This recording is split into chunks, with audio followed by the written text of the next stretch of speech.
हाँ, एक सवाल करते हैं जिसमें जॉइंट ऑपरेशंस को हम देखते हैं कि कैसे जॉइंट ऑपरेशन। देखिए, बड़े-बड़े सवाल नहीं बनाए, इसको मुख्तसर इसीलिए किया कि बात समझ में आ जाए, यानी कॉन्सेप्ट क्लियर हो जाए। Accounting for joint operation, A and B enter in joint arrangements to share 40 and 60।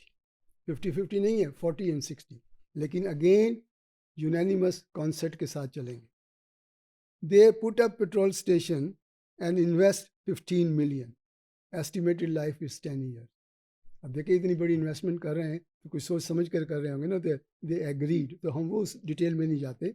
They agreed, A has contributed his share of 6 million and B has contributed his share of 9 million. कैसे? 15 का 40 और 60 on 1 January 2020।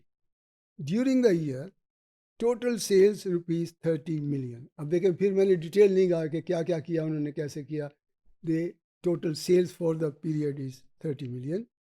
And direct cost जो sales को लिए material, ये वो petrol, ये जो भी है, यानी पूरी डायरेक्ट कॉस्ट ये 22 मिलियन की है।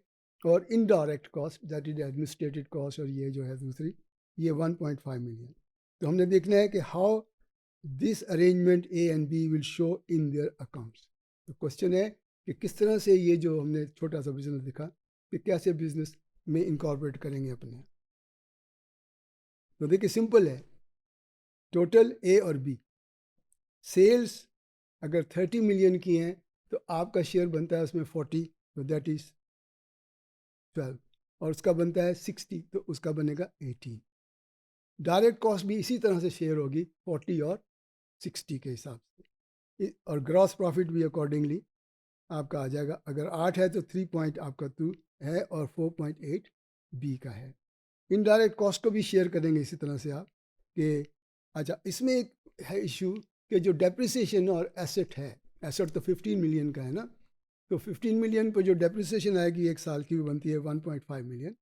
तो उसको भी आप शेयर करेंगे 40% और 60%।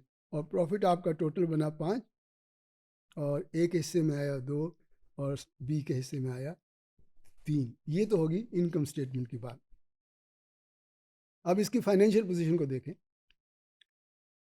आपने कितनी इन्वेस्टमेंट की? 15 में से 6 आपने की, 9 उसने की, तो 6 मिलियन उसका और 9 मिलियन उसका। ये प्रॉपर्टी प्लांट है, क्योंकि आपने पेट्रोल स्टेशन लगाया है, ठीक है। ये प्रॉपर्टी प्लांट एंड इक्विपमेंट का हिस्सा है। आपने फिर डेप्रिसिएशन माइनस करी उसमें से, अगेन 1.5 को 40 और 60। और उसके बाद आपके पास रिसीवेबल्स बचे। वो जो प्रॉफिट आपको पास है वो आपका रिसीवेबल है, ठीक है। और उतना ही आपका प्रॉफिट एंड लॉस अकाउंट है। तो ये सिंपल एक स्टेटमेंट आपको बना के दिखाई कि किस तरह से जॉइंट ऑपरेशन को शेयर करना है। जैसे मैंने कहा कि इसमें फिगरें बड़ी छोटी रखी ताकि बात समझ में आ जाए कि पहले जॉइंट ऑपरेशन है क्या, कैसे इसमें शेयरिंग होती है, इनकम की, एक्सपेंसेस की, एसेट्स की, लाइबिलिटीज़ की। देखिए, मैंने लाइबिलिटी मेंशन ही कोई नहीं की। तो अगर लाइबिलिटी भी होती है तो अकॉर्डिंगली 40-60 के रेशो से आप अपनी बैलेंस शीट में दिखाते। Thank you very much.